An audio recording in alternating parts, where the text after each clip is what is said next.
Hi, and thank you so much for having me here. I want to start by asking the students here, can anybody give me a definition of genocide, please?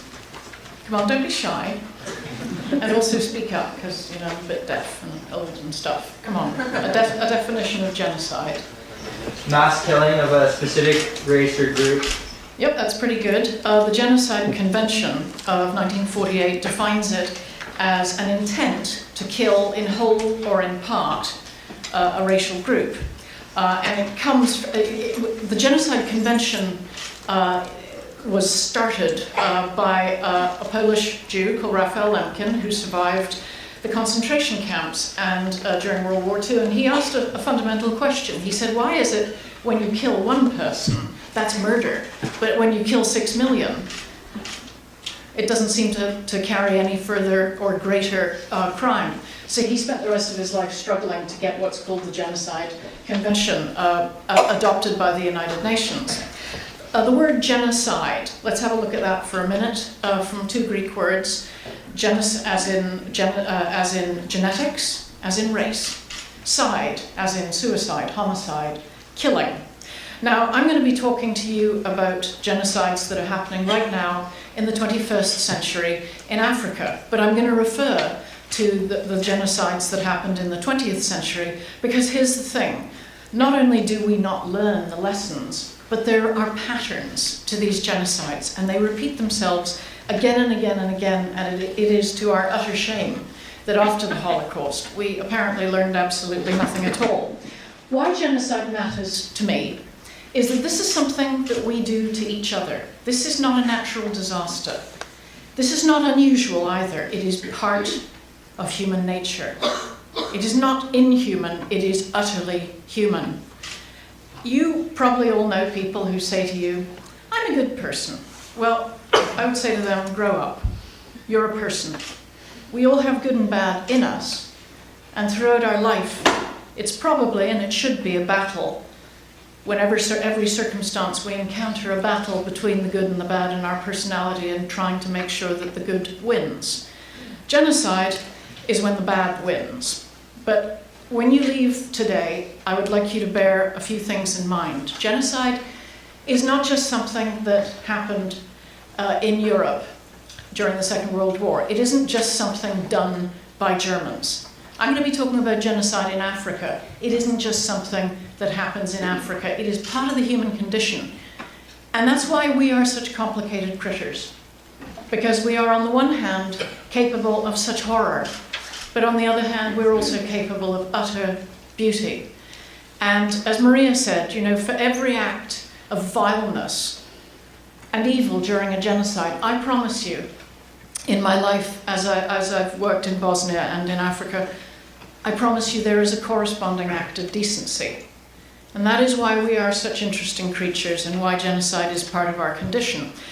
I also don't want you to think that genocide is something that stupid people do. Just remember this, as my mother always used to say to me, the Germans killed Jews all day and then went home and listened to Beethoven and read Goethe. On my first trip to Rwanda in 2004, I went to a prison to interview people who had committed genocide. And in Rwanda, you only got put in jail if you'd killed at least 100 people, because it was such a poor country and so many people participated in the genocide, they couldn't imprison 400,000 people. And a guy came up to me, and in a perfect BBC English accent, he said to me, I hear you're here interviewing us. And it turned out that he had been a professor of English at the local university. And he was there, and he was boastful about this. He was there because he was one of the masterminds of the ideology behind the Rwandan genocide. But the funny thing was, he actually didn't want to talk about that. He wanted to talk about Jane Austen, which was his subject. So imagine I'm standing there surrounded by 5,000 people, all of whom took part in the Rwandan genocide, and I'm talking about which our favourite Jane novel is. And of course, mine was Pride and Prejudice, and his was too. So I finally got him past Jane to why he did this. And he was really quite open about it. He said, you know, behind every genocide there are people who are clever, and they use fear and racism to manipulate people.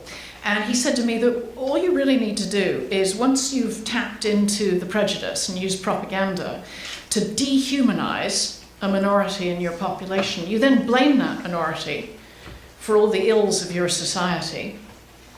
Then you inject an element of fear. And you convince people that unless they kill that Jew or that Tutsi or that Darfuri or that Bosnian Muslim, you know what? They're going to come and get you. So actually, all you're doing is defending your family. And you couple that with having dehumanized someone, and I promise you, we are all capable of the most terrible things. I'm going to be talking to you, as I said, about Africa, and the genocide that is happening there right now. But I want to preface my comments with one thought. 2/3 of Africa is not starving. 2/3 of Africa is not at war. 2/3 of Africa does not have HIV/AIDS. 2/3 of Africa gets up every day, goes to work or goes to the fields to do their farming, works all day, takes care of their kids, comes home and listens to the soccer on the radio. In other words, these are normal people. Please readjust your mental image of this continent. And it is a continent of 54 countries. It is not a country. And what I'm going to be talking to you about is, you laugh, you'd be surprised. I'm going to be talking to you about a genocide that is happening right now in Sudan and is following the pattern of all the other genocides that have preceded it. Here we have, as has been previously mentioned, some of the faces that we attach to genocide. From the left, you know who this is? Call out, please. Mao Zedong. Beside him, Stalin. You have already heard about what Stalin did. What I find interesting about these two guys, incidentally, is it wasn't just race that annoyed them, it was also social class. And that is one of the underlying subtexts in a lot of genocides. If you take the guy at the bottom right-hand corner, do you know who he is? Pol Pot, very good. He actually wins today's prize for the person who killed the highest percentage of his population. He killed 1 in 3 Cambodians. And I remember talking to somebody who was a survivor of this, who said they came into the villages and instantly they looked for the people with soft hands and glasses who owned books and typewriters. This was about social class. It was about removing a class from society that might possibly be a threat. Exactly the same thing happened in Rwanda. The Tutsi minority in Rwanda, guess what they were known as? The Jews of Africa. And people generalized and said, well, you know, they like education, they are ambitious and entrepreneurial. They were the ones they went for. It happens again and again and again. The guy at the top right-hand side, we've seen quite enough of today. And as Maria said, it wasn't about social class with him. It was pure racism. Here on the left is, anybody know? Slobodan Milosevic. He does deserve to be famous, because this is a guy who did what all of these genocidal dictators did. He decided to cloak his genocidal plan in an intellectually acceptable construct, an ideology, and they all do this. What they say to all the young, unemployed, restless men in their society is, the hand of history is on your shoulder. It is your role, your duty now, to claim Greater Serbia for the Serbian people. And that means ethnically cleansing all the other races out of our great country. Hitler did exactly the same thing. He said, the Germans need living room, Lebensraum, for Greater Germany. All these guys do this. And that's how they manipulate people. And what's outrageous is that there are always any number of academics and well-educated people that you can find to provide the ideology behind it, to make it almost as if it's intellectually respectable to do this. Now, the man on the right-hand side, would anybody like to guess who he is? I want you to meet a man who features in my life 7 days a week. This is Field Marshal Omar Bashir, who runs Sudan. He took over Sudan in a military coup in 1989. He is a self-avowed Islamist. And the first thing I want you to understand is, just because he's a Muslim, it doesn't mean all Muslims follow his racially based ideology. It means that he views the rest of the world through his own sick and warped view of what Islam should be. He considers his best friends to be Ahmadinejad of Iran, Hezbollah, and North Korea. And he also gave sanctuary to Osama bin Laden for 5 years. So I think you're getting an idea of who he likes to play with. His vision of Sudan is a racially pure one that is just Arab. And it is wrong of us to think it's just about religion, that he's a Muslim and he's killing Christians. He is. But he's also killing black Muslims in Darfur, because guess what? They're the wrong kind of Muslim, because their skin is black. Now, the irony in all of this is that there's a lot of intermarriage in Sudan, and if you were to actually separate somebody's blood and look at the content, you would find that a lot of people who are judging each other as being a different race have no grounds to do so. But what I have learned is it matters how you self-identify in this world, not the label that somebody puts on you. And this guy, Bashir, his plan is to kill as many of the black African people in his country as possible. Sudan, I should mention, no, not yet. Sudan is Transparency International rates Sudan as the 10th least free country in the world. There's no freedom of speech whatsoever. It's also the 7th most corrupt country in the world. It is an economic basket case that relies entirely on oil, and for every $1 million of oil revenue they get every day, they spend $1 million on arms to kill the black Africans who live in their country. I should also mention, in the state of Khartoum alone, in other words, only one state, every year 42,000 young women are publicly beaten by his regime. They are beaten because of public indecency offences. And do you know what that means? It means that young women on their way to college in the morning are wearing jeans. It isn't really the jeans that offend this man, Bashir. It's the fact that young women are leaving their homes and wanting to get an education. 42,000 a year in one state alone. Anybody know who the guy in the uniform on the left is? Very good. That photo was, the reason I include that photo of him, you may think I'm asking you simple questions. You'd be amazed the number of people with American passports who don't know who that guy is, and it's not good. The reason I included that photo is that when American troops liberated the concentration camps, Eisenhower insisted that they record in film and in photograph what they found. And the reason he did that, to quote him, is, unless you do, one day some son of a bitch will deny it happened. And guess what? People do deny.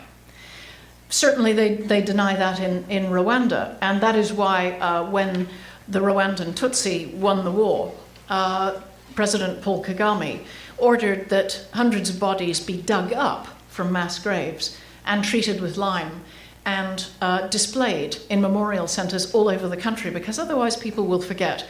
Cast our minds back to the Wannsee Conference just outside Berlin in the early stages of the Second World War, and Hitler has gathered his whole bunch of cronies around him, and they are discussing the, quote, final solution to the Jewish question.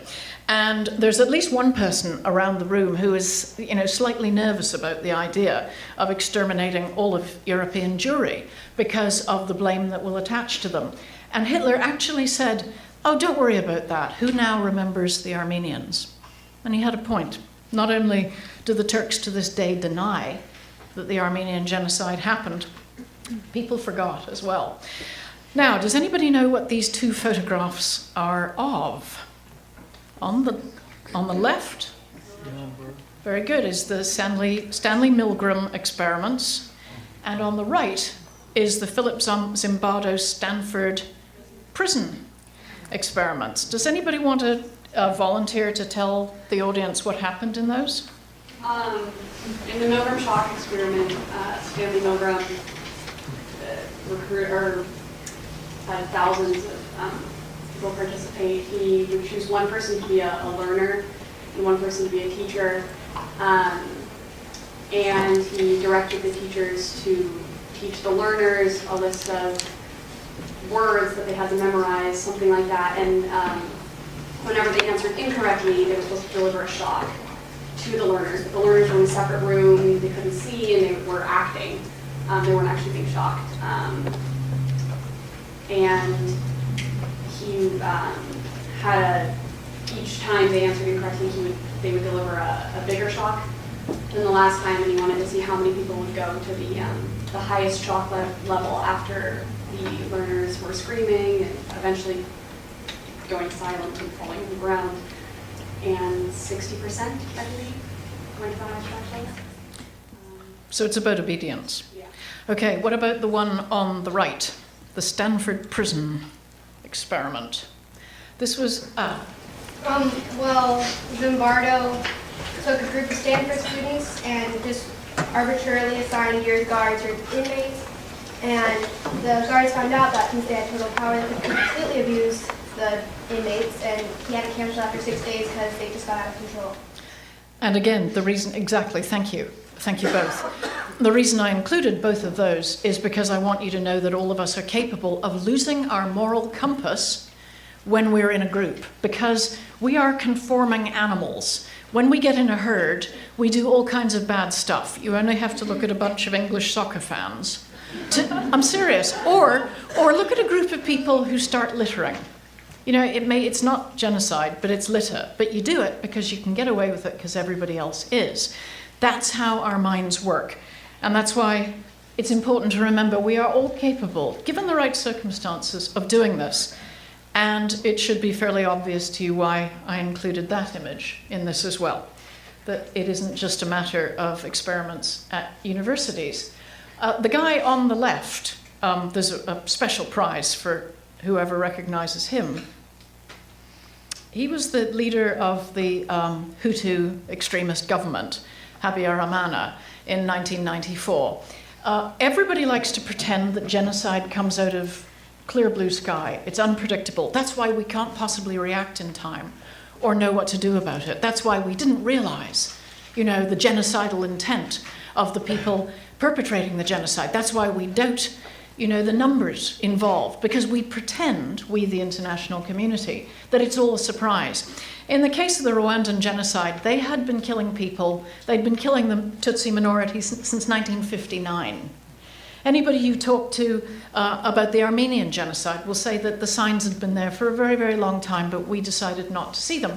And anybody who read Hitler's Mein Kampf, well, he wasn't exactly shy, was he, about announcing his genocidal plans. And yet the international community always reacts in the same way. We doubt the scale of what's happening, and we doubt the genocidal intent. There are cabinet minutes that have been released recently of a meeting at which Churchill, during the war, a Polish Jew who had escaped from the camps, made it to London. He then went on to Washington, incidentally, where he got exactly the same reception. He made it to London, he pulled some strings, he got to tell Churchill exactly what was happening in the concentration camps. And afterwards, Churchill minutes in the cabinet minutes, where the Jews tend to be very excitable people, so obviously he was exaggerating what's happening. Roosevelt had exactly the same reaction. And we do it again and again and again, and we're doing it right now in Sudan, where we treat the mass murder of people as if it's a humanitarian disaster requiring humanitarian aid, as opposed to a political problem that deserves a political solution, because that would be too difficult for us to get involved in. How much better to just put a Band-Aid on a problem rather than to tackle the roots? Here are the roots of the problem in Sudan, and you're going to have a speaker later on today who knows an awful lot more about it than I do, and I hope that he will correct me as I'm about to make loads of mistakes. My involvement has been in Darfur, which is to the west of that map. It's about the size of Texas, and 6 million people live there, and they are ethnically black African, but they're Muslim. The south of that map, again about the size of Texas, 10 million people there, and they are ethnically black African, but they are Christian and they are animist. And the people in Khartoum, let me see if I can spot you, Khartoum, they live on the Nile, they are Arabs, they've taken all the best land, and that's why they live on the Nile. These are the people who brought us the slave trade hundreds of years ago. As you probably know, the white slave traders were too chicken to get off the boats in West Africa because they were afraid of getting malaria and loads of other bugs. So they actually allowed the Arabs from places like Khartoum to collect the black Africans and deliver them to the shore so that we didn't have to get our hands dirty with this. And that's how that operated. The people in power in Khartoum, as I say, they've been using this genocidal ideology which says they want to cleanse the country of the black Africans. This is not recent. Again, Winston Churchill, 110 years ago when he was a young man, he went to visit the Nuba Mountains, which are here, which are populated by black Africans. And he was shocked at the time that the soldiers, the Arab soldiers from here, Khartoum, used to go down to the Nuba Mountains and they used to use the Nuba people for target practice. So this has been going on an awful long time. It's not just about racism, though. It's about resources as well. The Sahara is at the top of that map. Every year it's reckoned that global warming, climate change, causes the Sahara to creep south by about 10 or 20 miles. That means that the Arab nomads who are living here towards the top, they're running out of land. So what better solution for Khartoum, the government, to say to those Arab nomads, why don't you go and kill the black Africans in Darfur and take their land? And here are some arms, here are some weapons that you can do it with. So you have genocide on the cheap. And this is something that Bashir has very cleverly done. Apart from winding up people and preying on their racism, he finds people who are nomadic Arabs to go and do the dirty work for him. And that allows him to say, nothing to do with me, mate. You know, not my responsibility. And what some of the other resources involved here, it isn't just land, it's also a 3-letter word, a dirty 3-letter word. Of course it is. After approximately 27 years of the people in the north killing the people in the south, thanks to American pressure, there were peace talks. And there was actually last year, finally, the government in Khartoum allowed a referendum to ask the people in the south if they wanted independence. And not surprisingly, having been killed by the people in the north for 27 years, 99% of the people in the south said, yes, we want our own country. But here's the thing about the international community. We were really bored of having these long negotiations to organize the separation of the South. And so we left 3 little matters unresolved on the negotiating table. Now, you would have thought that before you actually allow a country to separate, you might work out where the border's going to be. That's a little matter, I know. They went ahead and allowed a new country to form without working out where the border was. They also went ahead without deciding who was actually a citizen.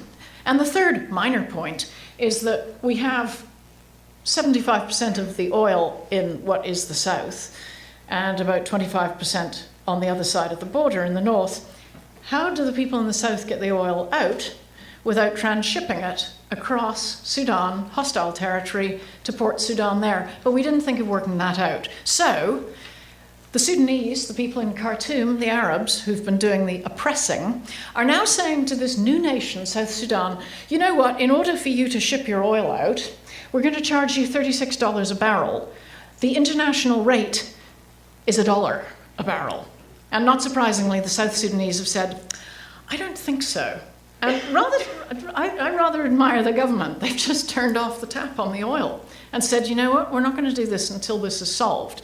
And it has provoked the people in the north to start a war again, attacking the people in the south. And of course, guess what? The moment the South Sudanese turned off the oil, the international community got interested.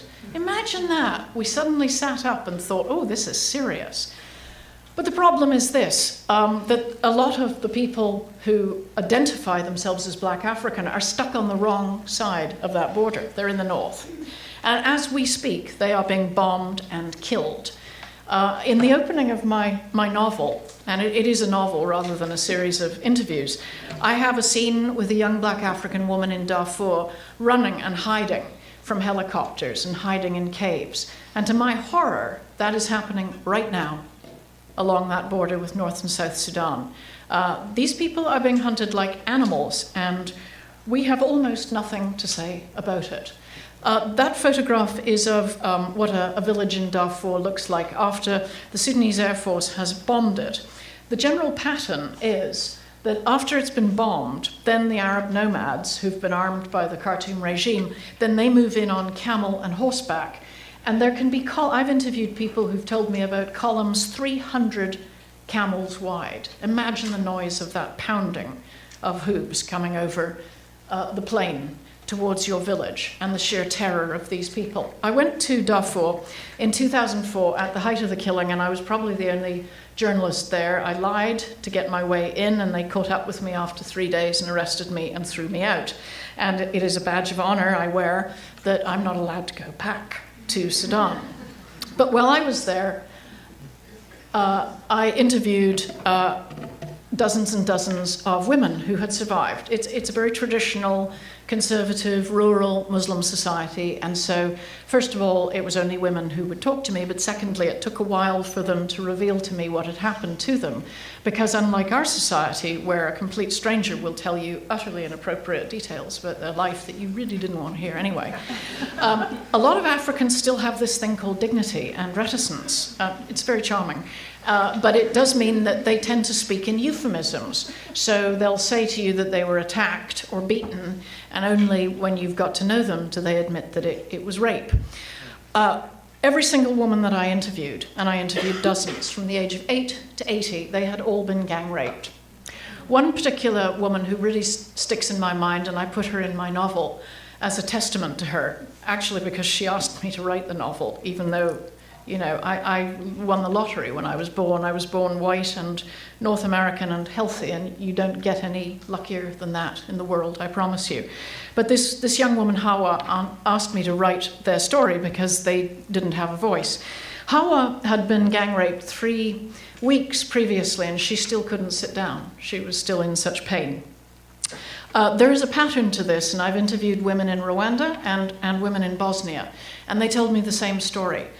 In terms of the gang raping of these women in Darfur, quite often they were branded like slaves. And the men who raped them called them abid, which is the Arabic word for slave, to their face, and racially denigrated them. And they said to them, there's going to be 3 genocides. The first is when we kill your men, which they did systematically in every village. The second is when we rape the women and the girls, because by doing so in such a traditional society, you destroy the fabric of that society. You stigmatize the women. You make their families fall apart. And of course, the third genocide is when you realize you've got HIV. Now, the thing about these women is that their president, Omar Bashir, he says that rape doesn't exist in Islam. He said, we don't do it. It's something that our decadent and disgusting Western society does, but not Muslims, evidently. He says they don't have rape or incest or homosexuality or domestic violence, none of those things. What he's actually saying, and has said, is that all these women I interviewed are prostitutes. That's actually what he's saying, and that gives you an idea of what we're dealing with. It's also, incidentally, why rape is referred to as a weapon of war. It destroys and it keeps on destroying. Well, I have been churning out articles on this subject like a sausage machine since 2004, and writing speeches for politicians who are well-meaning but can't really write their own speeches, bless them. Well, why should they know about these things? They've got funds to raise. And so but all of it to very little effect indeed. Hence, I wrote a novel trying to make this subject more accessible, make people realize that the Africans that I'm writing about are not victims. They are survivors. They are resourceful, resilient, incredibly strong people, much stronger than us. And, every day of their lives they face more challenges than we do, and it really annoys me when the Western media sort of characterizes Africans as helpless, powerless victims, because the opposite, in my experience, the opposite is the truth. They do that, incidentally, to try to get you to donate to charities, rather than actually saying these people have agency. And if only we had the humility to ask them what the solutions are to a lot of their problems, we might find out they actually know. Because here's one of the things I've learned in Africa, that just because someone is illiterate, it does not mean they're stupid. It just means they didn't have a school nearby when they were growing up. They very often know the solution to their problems. Anyway, I felt that it wasn't really enough just to be there as a voyeur, looking at these people's problems and churning out my articles. So we decided to try and collect some evidence. And some of you here who are planning to have careers as genocidal dictators may want to take a note of this, that what you really want to do is make sure that the press don't get in. Okay, keep the journalists out, because then you can do anything you like to your own population. 300,000 dead in Darfur, 90% of the black African villages destroyed, if you don't have the press there. So we decided, because there isn't photographic evidence, there are mass graves, but there's no access to them, to give children paper and crayons and ask them to record their memories. The result was, first of all, we collected 60,000 interviews, which we submitted to the International Criminal Court in The Hague, and it was accepted as the evidence of war crimes. And that is included in the indictment against my favorite guy, Bashir. But we also collected 500 drawings like this, showing the genocide, and they too were accepted as evidence of the context of war crimes. This is happening right now, just to remember that. And it was great that we were able to go back to the refugee camps and say to those children who drew this, and they're between the age of 8 and 18, to say to those children, you may be sitting here in a refugee camp, but one day, God willing, your drawings will be used to hold accountable the people who killed your father and your uncle and your brother, and to end their impunity. One of the interesting things about this drawing is the way that the children depict their color, skin, and the skin of the people killing them. Because if you listen to President Bashir, I should have admitted to you that Bashir says that people like me are Zionist agents out to spread malicious rumors about his great country. But Bashir says that it's not about race at all. It's just ancient ethnic hatreds, which is another way of saying, oh, they're all the same, they're all barbarians, so we don't have to get involved. And incidentally, the international community loves being told the moral equivalency thing, that we're all as bad as each other, because then we don't have to intervene. There's no moral obligation. But you look how the children view the people killing them, with orange or brown Arab skin, and themselves with black skin. Look at the image on the bottom right-hand side. That is an image straight out of the slave trade. What happens when the Sudanese army arrives in these Darfuri villages is they select the prettiest, youngest girls, and they rope them together by their necks. And they take them by aeroplane to Khartoum, where they distribute them among Sudanese army officers to use as they please. They are never seen again. And it is estimated there are 30,000 black African slaves in Sudan.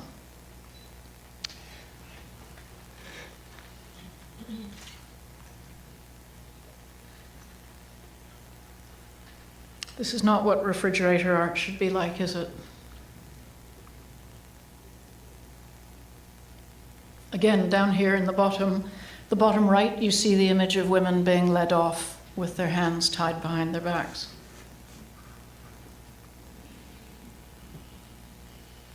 People with bow and arrow trying to fight. People who have had weapons supplied to them by 2 permanent members of the UN Security Council, China and Russia. So guess what? China and Russia never vote to apply sanctions to Sudan. Why would they?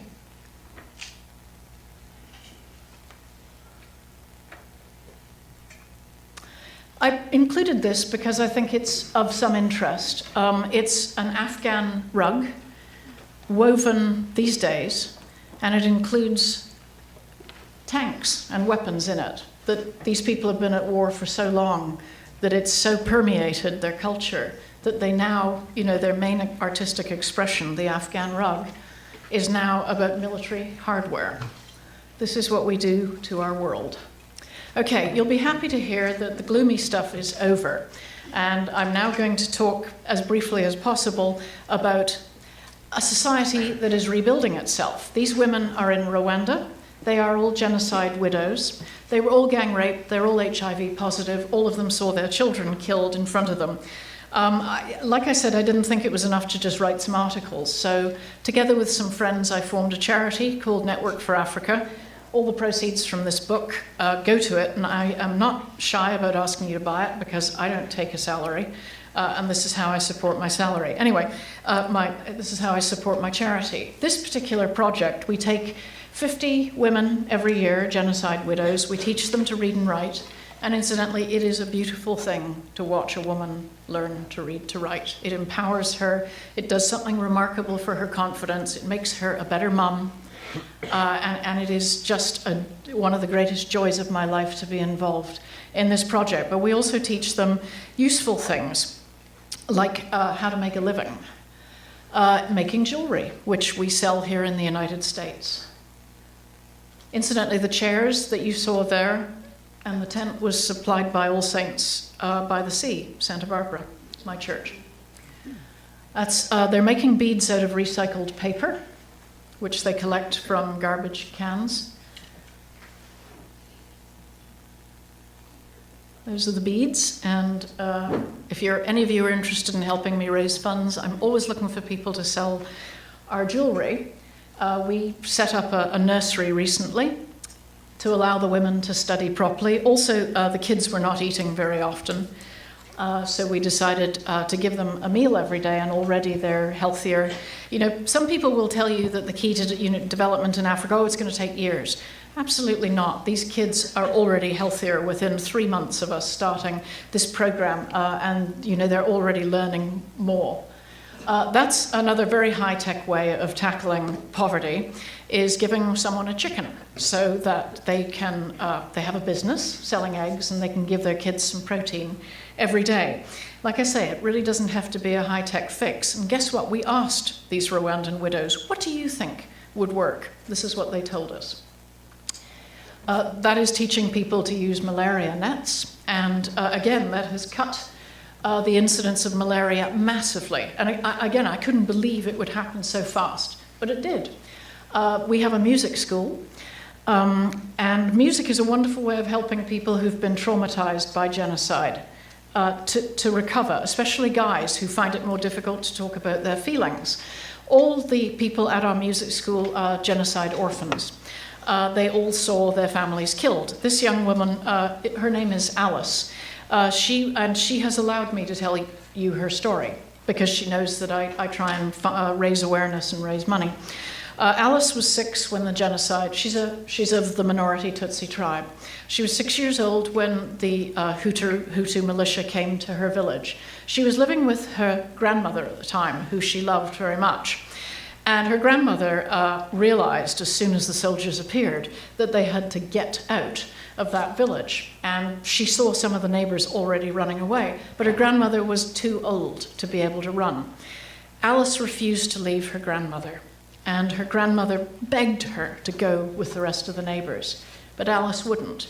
Alice's last memory of her grandmother talking to her was her grandmother suddenly turned on her and said, "I don't like you, Alice. Go away, leave me alone, get out of here, I've never liked you." And poor Alice, completely shocked, runs. And her last memory of seeing her grandmother is that she reaches the other neighbors and she turns around just as the soldiers reach her granny and hack her to death. Alice is really one of the most resourceful and resilient people I have ever met. What she's doing here is making food at our music school. We were finding a lot of the kids were fainting in the afternoon. And so we did an anonymous survey and asked these genocide orphans, how often do you eat? And we wanted to preserve their dignity, so we didn't ask them to put their names down. But it turned out they ate once every 3 days. And they walk miles to get to school every day. And still, would you believe it, I have donors who say to me, "Oh, you know, Rebecca, you mustn't let them have education for free. They won't appreciate it." Which actually indicates that ignorance is universal. This is a clinic that we built. Again, we decided to ask the local people, what do you think you need? This is a community of 17,000 genocide orphans in Rwanda who wanted to rebuild their community.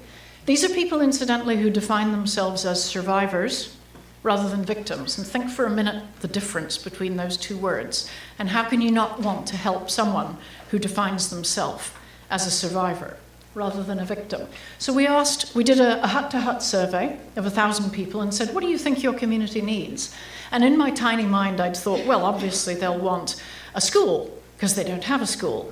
But as some guy said to me, you know, a school would be nice, but considering that 4 out of every 10 kids dies of some preventable, simple disease by the time they're 10 years old, maybe a clinic would be a good start.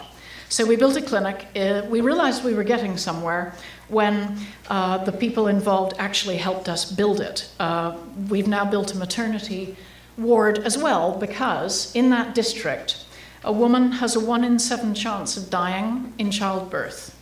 1 in 7. The statistic for the United States is 1 in 44,000. It's a very popular clinic. Have any of you seen the video Joseph Kony 2012? I thought you might have. My little charity, Network for Africa, has been working in northern Uganda among Joseph Kony's victims since 2008. This is Patongo in northern Uganda, and what we have been doing, we arrived there, there are 500,000 people there. There's literally one other charity. It's not well publicized like the Joseph Kony 2012 charity. They work in a town where there are 250 other charities, and you can get a cold beer and go to a discotheque. We don't have that here. We have rats in sleeping bags. However, we also have a lot of former child soldiers who are deeply traumatized by having endured the genocide that Joseph Kony imposed on his own people. The UN reckons at a minimum 60,000 young people were kidnapped and forced to become child soldiers. And this is, again, an essential element of genocide, is brutalization. I interviewed a young woman who was 6 when she was abducted by Joseph Kony's people, kidnapped, and she told me about her brutalization. They made her cut the head off a little boy she knew and then carry his head around for the rest of the day. She was then in the bush for the next 10 years, acting like a sex slave, porter, cook, servant to Joseph Kony and his people before she escaped and returned home. I interviewed a young man who had been 10 when he was abducted, and he was forced to chew the arm off his best friend. That's how you brutalize someone and screw them up so very comprehensively that the idea of repairing that society is really hard to imagine. And we, again, we did a local survey of 1,000 people, and we asked them what they thought they need. And we found that post-traumatic stress was so widespread that 42% of them considered killing themselves at least once a week. So we realized we had to do something, but something appropriate to this place. Sending in a bunch of white psychiatrists is really not appropriate in this situation. These people don't even have aspirin, they don't even have hospitals. So somebody local said to us, well, why don't you bring us some Western psychologists and teach us how to manage post-traumatic stress? So that's what we do. And every year we bring 2 women from Missouri who go there 3 times a year, and they do a 2-week course where they teach people not how to cure this, because it's never going to happen, but how to manage the trauma. Because the trauma from a genocide like this, you know, it can reoccur literally every 10 minutes. You can relive what happened to you. The idea that these people can go on with their lives while they're still being re-traumatized is utter fantasy. So that's what we've done. We've trained 1,200 people, all former child soldiers, in the basics of psychotherapy. And we've given them bicycles, and they go out to villages, and they do the psychotherapy, and it has immediate effects. You know, we've had people saying, I have now slept properly for the first time in 20 years because you've helped me to control what's going on in my head. And I knew we were getting somewhere when someone finally said to me, it's really nice that you do the psychotherapy thing, but when are you going to help us to improve our agriculture here? And I thought, that's it. That's the moment when you stop living in the past and you start planning for the future. And that's what I mean about people having this incredible resilience to rebuild their lives. That is a program supported by All Saints by the Sea to teach people traditional agriculture, organic farming, to make a profit. and again. That's the classroom where we teach. That is one of the psychotherapists from Missouri watching 2 former child soldiers going through the listening skills. And of course, while we're teaching them, a lot of them go into shock and trauma. It is an absolutely extraordinary thing to see. So they're not just learning, they're learning about themselves. And I love that photo because I think it just says everything. And there's graduation day, and part of the team running it, all former child soldiers. Everybody I met in this place had a bullet hole in them. A lot of them have never had the bullets taken out because there aren't any doctors. So imagine that, wandering around for 20 years with a bullet in you. And that's our high-tech solution to give everybody bicycles. I'm going to finish on that image of a little boy in one of our schools in Rwanda. He's not a genocide orphan, he's an AIDS orphan. We take both. But to me, that little boy's face is the essence of the Africa I know. That's a little boy who will get up and will walk probably 2 miles to get to school every morning on an empty stomach. On an empty stomach, he will go and work in the fields in the afternoon. And then if he's lucky, he'll eat maybe once a day, maybe some porridge. And he will live in what's called a child-headed household. The genocide killed so many parents that the children in Rwanda have banded together with no adult, and they live together in child-headed households. So a 14-year-old will be taking care of 6 younger kids. But that little boy will tell you he's lucky, despite all of this, because he's a survivor. How can you not want to help him? Thank you.